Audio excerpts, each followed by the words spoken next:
We're live. Hello and welcome everyone. My name is Cory Center. I am the innovator. I'm here to make the world better. I do that by bringing together teams of experts like these wonderful individuals to turn great ideas into revolutionary solutions for their industries. Today, I'm really excited because we get to define leadership together. So, as is our style, we're going to go around and we're going to talk to everybody about what leadership means to you. So, Linda, will you please kick us off and let us know what leadership means to you? Cory, I think that the key around leadership is the engagement piece of it. It's not standing up in front of a group of people and telling them that this is what we're going to do, this is where we're going to go, this is how we're going to do that. And there's usually a finger that goes with that. And it doesn't work. I mean, the people sit there and they're, yeah, okay, whatever you say, but we're not going to do this. And it's not the effective way to do this. Yet, I would say the bulk of the leaders, especially in corporate, are very much into what is called, for me, command. And it is a telling style. It's a style that works really, really, really well with first responders. I mean, I wouldn't want, a leader who was a firefighter to say, well, let's decide which way we're going to go. No, it's you tell me which is the best way to get out of here. And so there are places for it, but not necessarily in the workplace. I also find that the feminine side, which is influence, can also be very effective, but it has its challenges with being only in your heart and not working from your head. And so when it comes to organizing and structure and strategy, it's like, you want me to do what? I can't do that. I can bring people together, but what do we do from there? I don't know. And so, as you know, I coined the term confluential, which is the drawing together of both of those and really bringing out the strengths of both. Because when you can do that with yourself, you can also bring it out in other people, which I think is key to high performing leadership teams. You have to be able to all work it and not just have, one person up front, but have the whole team working on things, problem solving, decision making, coming up with great new ideas. And so leadership to me really is that confluential side. Absolutely. Thank you so much. I also realized I forgot to introduce you guys. That was Linda Patten, who has been in leadership for 45 years, making a career through the military, through corporate, finding all the things that don't work so that she can bring a solution that does. So thank you for that. Welcome. Next, we have Tony Thayer.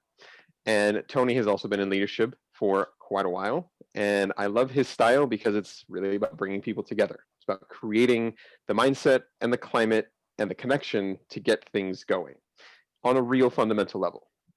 And then we have Terri-Ann Richards. I like to point, I realize that the order may not be the same, but just go with it. So Terri-Ann is one of my favorite people as well. Lots of spunk. She will tell you how to get things done, and she will show you how to master your time so that your life doesn't fall apart in the middle of trying to build the thing that you want to build. So that being said, Tony, will you please tell us what leadership means to you? Yes, absolutely. Leadership is the process of transforming the team you have into a more engaged group of people. Like most managers and most surveys, like with Gallup and a lot of these survey groups, say that like upwards of 2/3 of employees are disengaged to work, and they admit that openly in these surveys. And engagement is critical to getting all the creativity of your people and getting them to work together. So to me, leadership is really about 4 factors. It's about people building so that people play larger in life and feel like they matter in the organization, and that gets them engaged. But then once that stuff is established, it's about team building so that people function effectively together. And then there's just the energy and the mood of the workplace. So what the leader's really doing is attending to what's happening and just nudging people to have a better experience or work. And then finally, the way we talk to each other and to ourselves really defines how we think behind the scenes in our head. And so in my work, I practice a thing called communication with an ear for action. because so many people's internal communication stops them from taking action. So that to me are the four major elements of leadership. Awesome. Thank you. And Terri-Ann, how do you define leadership? How do you even follow these two? All right. I know, right? I know. Just leave me at the end. Leave me out to dry. You know what? I think my two fellow co people here did a really good job explaining it. But I would say a leader sets the tone, right? Like you can be a boss, and I kind of consider a boss a lot like a tugboat. You're telling people and then you're pulling them. Mhm. But there is a quote out there that says, a leader, when you look back, people are following. And for someone to follow you, there's a decision. There's whether it's subconscious or conscious, there's a decision that's been made that says, you know what, I'm going to follow that person. So I think leadership, first and foremost, is that ability to set the tone, to communicate really effectively your vision, the path that we're going on, that inspires people to want to follow you, right? Like follow you through the depths of the sea. They will follow you because of what you've said and how you behave. I think the other side of leadership that's really important to me is a leader doesn't ask for someone to do something that they wouldn't do themselves, right? I think back in my times of, running a retail store. And so, there's the glamorous side of like, being in magazines and showing up for videos and all of that, where you get to be the face of the company, but then like, who's going to wash the toilets and sweep the floor and, take the money to the bank at the end of the day? And so, as much as I may have been the face of the company, I had to have been willing to do all of those aspects before I was how I would consider a true leader, able to lead my team to also do it, right? You're setting the tone, you're setting the example. And so I think leaders, their job first and foremost is to inspire people to play at their version of peak potential, that, to play in a space where they get to play at their best, not your best, because you're not hiring a bunch of you. I don't want a whole bunch of me running around. I think that would be slightly chaotic. You imagine, see Linda's face. Linda's like, more Terri-Ann's? Oh my gosh. But the reality is like, that's why this team works so well together, is because we're not the same. Right. Right. You sort of had a word to describe each of us, and, spunky and probably slightly out there when you think of the backdrop that I have, behind my plaid shirt, and then Tony and his very centered way of, looking at things, and Linda, and she's just has this myriad of experience from, both military and corporate, and there's a beauty that happens. And so I think leadership is knowing that you're not the only one too, right? Like a leader develops other leaders and is okay in being a follower as well. Like when you're a leader, and I consider myself a leader, you're also okay with following. It's okay when somebody knows more than you, right? Yeah. Totally. Yeah. And in fact, when it comes to teams, you want people that know more than you, right? Because we need people to do the tech things and the financial things and all of the stuff. Even if you as the leader have all of the knowledge, Yes, chances are you don't have the time to do it all, which is why we empower and bring other people into leadership within our teams, right? correct. So it seems to me that there are two things that are crucial in leadership. One is listening, and two is the inspiration piece, which go together, because you have to be able to listen, really listen, right? Listening being the most active thing you can do, to hear what really matters to your people, so that you can inspire them with the things that are actually going to motivate them. And I would love to get each of your takes on that a little bit. And we'll go backwards this time. So TA, how about you go first? So you're wanting to know, I maybe rephrase that a bit for me. So you're wanting to know how listening, and it's like a test of my listening skills. You're wanting to know how listening and communication go together, or leadership. So as a Inspiration, thank you. leader, when you are communicating with your team, Mhm. I'm curious about the impact of listening and being able to hear what matters to inspire your people. Curious how you've used that in the past and what kind of results you've seen as you've implemented Gotcha. that. I would say, in terms of trying to get individuals to do something that's new, right? Change is really difficult. I think of experiences I've had in the past where you're trying to get people to do something that's outside of their norm, right? Or you're pivoting and you're having to push people outside of the boundaries of where they're typically comfortable. And I think there's both there's the verbal, right, where people are explaining what they're afraid of and what they're excited about. But then there's the nonverbal too. So I think, as a leader, it's your job to pay attention to the cues of your team, of where people seem to really get excited and where they don't. I also think you need to ask better questions, like the answers are in the questions. And, if you're trying to create change or, encourage innovation, or just empower people to continuously grow as their own version of a leader, I think you need to really, really listen so that you know how to inspire them, right? Because, it's like coming up to me. It's not that money isn't important to me, but you will not incentivize me by dollars and cents. You will incentivize me by the impact that I make.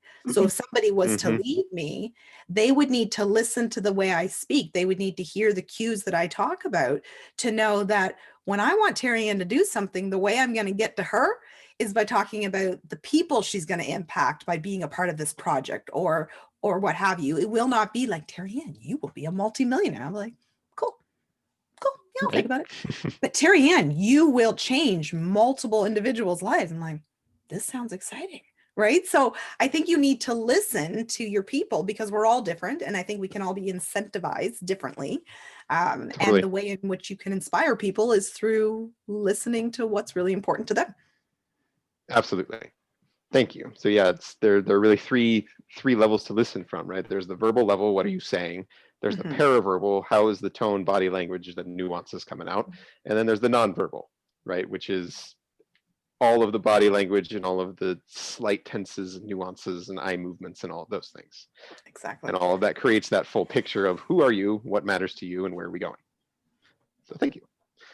And Tony, I'm curious for you, some experiences you've had in really using listening to motivate your team that actually has brought them all together for a result that you all were excited about. Okay, thank you, Cory. I could have said everything that Terri-Ann just said, so I'll go off on a different tack. Listening to Terri-Ann reminded me of one of my favorite inspirations, Shelley Rose Charvet, who does a lot of communication stuff. And she says the key is to meet your people at their bus stop. Like, go to where they are, not sort of metaphorically, like they may be having a bad day. Their mother may be sick. They may be preoccupied. If you can go to their bus stop and pick them up there, let them get on board with you, then you're not somewhere across the room saying, hey, you get over here, which turns people off. You're going there and you're having a conversation and they know that they matter enough to be heard and noticed. So it keeps getting back to the thing I say about mattering. But like with all the communication stuff, and like you were just talking about, Cory, with the verbal and the paraverbal and the nonverbal. To me, there's like three things you want to get away from and three things you want to move towards. I call them the 3 R's. So when as a leader, you're looking at people, what happens in a lot of sort of dysfunctional social organizations is people are resisting, they're resenting, and they're reactive. And they're not in their best place when they're that way. They're fighting against something. They're not joining into something. But if you really like notice that and you know where you want to take them, then it's just a sort of constant process of like, am I taking them where I want them on the bus ride to be resourceful, to be resilient, and to produce results. And to me, that's the frame of leadership. It's just noticing where people are and accepting that and then bringing them where you need them to be. And people love to be a team that's engaged. So they really do want to go there.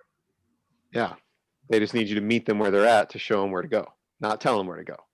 That's awesome. Thank you. And Linda, your turn. I'm curious how you've used listening to really bring your teams together and what results you've seen in that. Okay. And I'm going to do a politician. That's a really great question, Cory. But I'd like to go back to a couple of things that Terri-Ann and Tony said earlier. The one picture I got when Terri-Ann said something about nudging people is working with horses. And horses are a fantastic way to learn whether you can lead or not, because they are extremely loyal to the people who they perceive as their leaders. And what I saw, the picture I saw was my horse behind me nudging me, with her nose in my back, like, let's go. And I just thought, oh, that's perfect. That's exactly what you're looking for, is that your people are so inspired by what you're doing that they're almost nudging you to, let's get going. Come on, I'm ready. Let's make it happen. And that's truly when a team is on board with what it is that you're going to do. And at that point too, I think you align their visions with yours. And that's one of the key things in listening is, what do they value? What are the things that they're trying to make happen in their lives and in their workplace that you as the leader can make happen for them? And when you can align those visions, you're all marching in the same location. I have a picture, and one of these days I'll actually put it up in the screen share here, but I can't find it. It's a pride of lions. And you can tell they're in captivity because there's snow on the ground and there is a fence around them. But if I were the photographer, I would have been really nervous, because the male lion is out front and he is looking at that camera. And behind him, spread out, sort of in a V, is the rest of his pride. And they're also all looking at him and they're walking forward. And I thought, this is the way you want your team. These are all very independent animals, but they all have a focus and they all have a vision and they all have a, we're going here kind of attitude. And that's what I love to see in teams, is when they're all in sync. They all may have different visions, but the visions are in sync and we're all moving in the same place. You know that my favorite question is just curious. And I love the fact that you used it. And that's when I'm listening, rather than getting into what I call the egocentric predicament, which is where I'm more concerned about the next question I'm going to ask you than the answer that you're giving me. And so I'm not listening to what you're saying. And so often when you don't do that, they give you this perfect gem and you missed it. And they know you missed it. And then it's a question of how can I recover, or can I recover? I know in trying to buy a camera, I went in and I said, I need this, this, this, this, and this. He said, I have the perfect camera. He pulls it out. It has nothing of the 5 things that I gave him. And he said, and it's on sale. You can save 50% on this camera. And I go, and what's your commission on this camera? And why are you pushing it when you obviously didn't listen to what I was saying? So I think the just curious question does a couple things. One, it shows that you're listening because you're responding back with something they said. Just curious, you just said blah, blah, blah, blah, blah. What did you mean by that? Or could you give me some more detail on that? I'm not clear. Whatever it is, but it helps them to really get clarity and to be able to communicate it to someone else. Oh, and one other thing about inspiration. I agree. I think leaders need to be inspirational, but there has to be more than just that. I was in network marketing for many years, and our leaders were an inspiration. They gave you that, how to sell more, how to, and that kind of thing. But I never felt that they led us. And so that inspiration needs to be a part and parcel of your leadership and not something separate. And I had a really long conversation with my senior vice president, and I said, we need to teach leadership. That's why I wrote The Art of Herding Cats. And she said, no, we don't. I teach leadership. I said, no, You give us inspiration. You do not teach us how to lead. We've never talked again. Got it. But it was really clear that they're two very separate things, but a leader needs both, and you need to use them in the appropriate manner. Absolutely. And as you said, you can either deepen trust with your listening, or you can absolutely break it. And once you break it, you can recover, but it takes listening. So it's much easier to get it right the first time and really be paying attention. Also, remember not to take things personal in that space. If somebody's having a bad day and they happen to take it out on you because you're their boss, take a breath, manage your emotions first, and then respond. Because this is actually, Tony, I would love for you to expand on this a little bit, because there was a conversation that you and I had that really helped me in my life about how anger or frustration is actually a call for help and connection. I'm curious if you can expand on that just a little bit. I'll have to channel that one. I don't remember the conversation, but yeah, but that's absolutely true. And it gets back to the 3R thing I was just talking about. It's like, if somebody's just mad at you because you're their manager, that's a form of resistance and resentment. And that's just such a useful mindset or frame for just noticing the human interaction, because it's okay that your people are sometimes in a bad mood. Right. And you don't have to be mad at them and wish that this wasn't happening. You can just reframe it like, how do I get this person to a resourceful state? How do I get them to be more resilient and focus on results?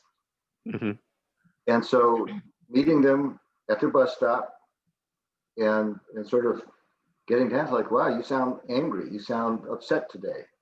Is there something going on that I should know about? And these are really almost like coaching kind of things.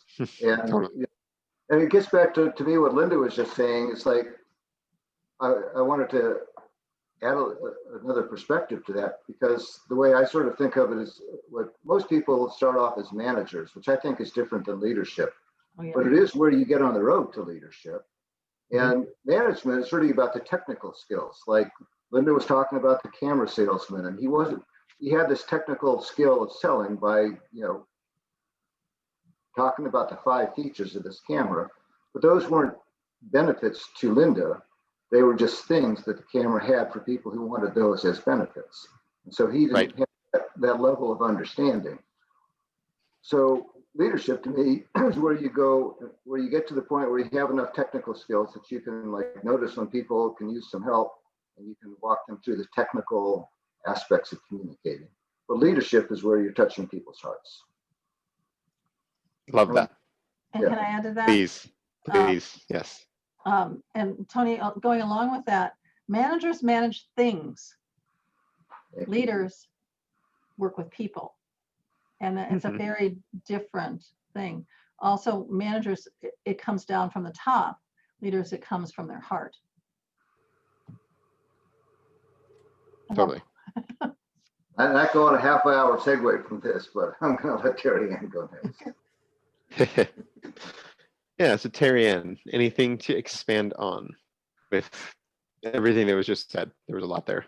There was a lot there. No, I don't have much to expand. I think that the reality is to be a leader. You're right, Linda. It's not just about inspiration. It's not just about communicating effectively. It's not just about being a great listener. It's not just about working from your heart and having a vision and having the ability to very clearly define that vision so people can understand it. It's a combination of all of it. And I think that's why so many people struggle with even just identifying that they are a leader, right? Because, they feel weak in one area or the other. And I think that's probably the first moment that you're a leader, is like you can identify that you're weak somewheres, right? Like anybody who's walking around, with their head held high, shoulders back, and they're like, I can just think of like a song in the back of their head, and they're like, I'm a leader, and they just think they got it. I don't know. Maybe I would challenge them on that. The reality is I think true leadership is a journey, and you're forever figuring out how to do it better. I always Mhm. remember like the 1%. I'm not in competition with anyone but myself, but every day my goal is to be 1% better than I was yesterday. And that only happens by having, really good, vulnerable, like our conversation earlier this week, conversations with ourselves, with our team, and with anybody who leads us, so that we can get that, that 360 view, if you will, of, what we think we are, and then how we're Mhm. actually showing up, right, as a leader, and then, checking our ego at the door and learning, growing. Absolutely. And I think too, Terry, and along with checking your ego, there's a humility in individuals who are truly in their leadership. It's not the standing up and being, I'm the leader. It's the humbleness that goes along with that says, yeah, I am, but I have faults, I have weaknesses, I have things that I'm not really very good at, which is why I have an organization chart that has all of you in it. If I was truly the leader, I could do everything. I wouldn't need you at all. And yet a true leader needs a team and needs to have that humbleness to say, I can't do what you do. I can't do what you do. I definitely can't do what you do. So it's recognizing where you don't have the skill, you don't have the experience, you don't have the desire. And there are things that I can do that I would just as soon not do, and would love to hire Right. somebody else to do that. So I think that's part of being a terrific leader, is having all those things and recognizing that I'm not the be all end all, but I'm pretty good at Right. it. Yep. Well, I love what you just said too. One of my first interview questions, whether I'm hiring a consultant or an employee of some kind, is what do you love to do? What do you hate to do? Because I want to know what not to assign you. Mm-hmm. Because I don't want to give one of my team members something and have it sit for a week because they hate it. Right? That doesn't help anyone. Exactly. Let's find somebody who at least kind of likes it. So I would love to get your closing thoughts. One thing that I want to state as well as a leader, your people, your team, they're looking to you to model for them. And it's not just the business aspect. It's not just what you're doing. But if you're modeling being vulnerable, being real, like, hey, I'm having a shitty day. You know what? I had a bunch of stuff come up and it's on my mind, and I realize that I may be a little short with everyone today. I apologize. Just know that that's where I'm at ahead of time.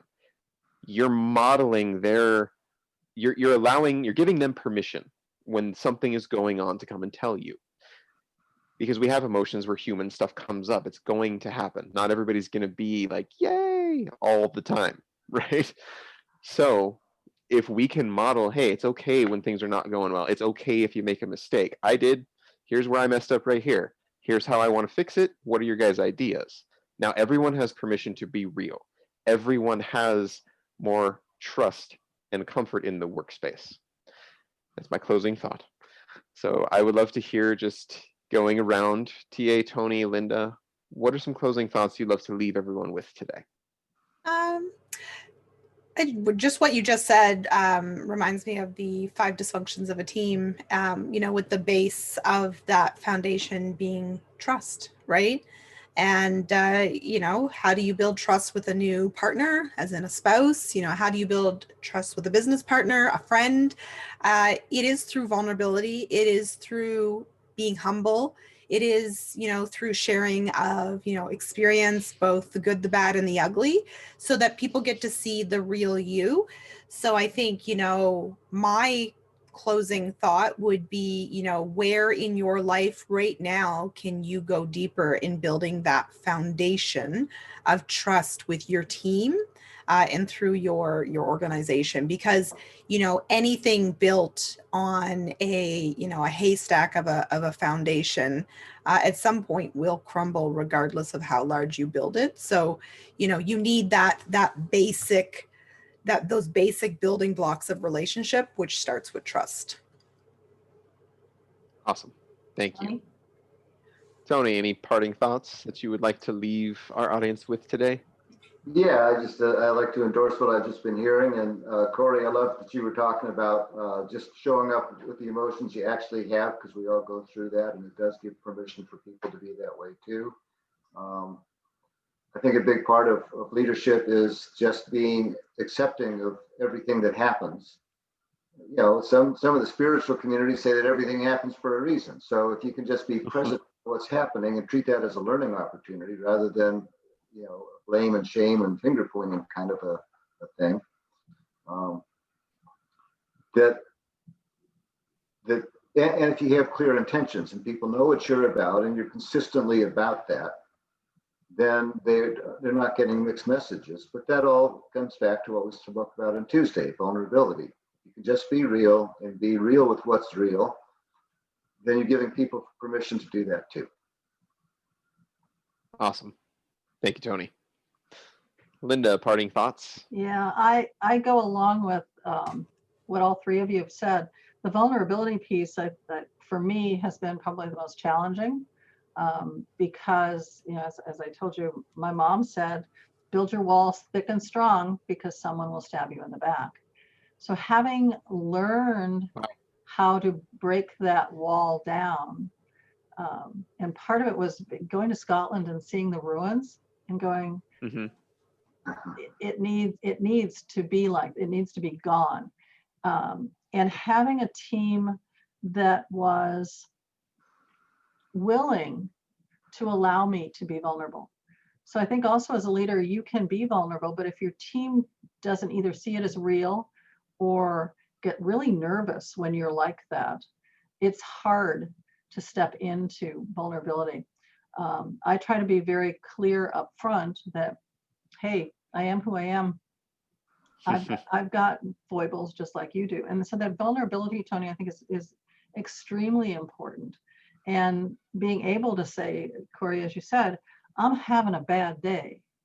You know, we have family members who are ill, who don't look like they're going to survive, that kind of thing. And it's like, you know, how do you come across? And being willing to open up to that really puts you in good stead. But I guess it's also being out front. Leaders can't lead from the back of the room. They have to lead from the front. And so you have to be comfortable enough and confident enough to take that first step up front and have the expectation that all those people with you are coming along. And I think that's also a key piece to being a great leader, is having that confidence that you've done all you can do and you've shared with them and you've motivated them and you can't motivate them. You can inspire them and you've been vulnerable with them. And now it's time to step out, and that they're going to step out with you. Absolutely. Thank all of you. It's been my pleasure, as always, to be here with the three of you.